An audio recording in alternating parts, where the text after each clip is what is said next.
बिस्मिल्लाहिर्रहमानिर्रहीम। अस्सलामु अलैकुम नाज़रीन, आप देख रहे हैं हमारा यूट्यूब चैनल तिब्बी शिफा टीवी। मैं आपका मेज़बान हकीम मोहम्मद ज़मान हैदर।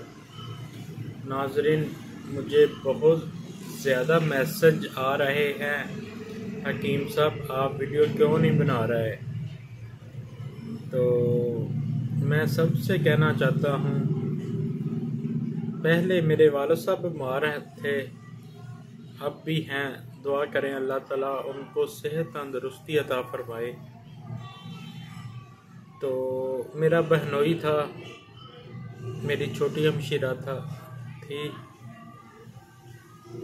उसका हस्बैंड वो हार्ट अटैक की वजह से फौत हो चुका है। आज 10 दिन हो चुके हैं।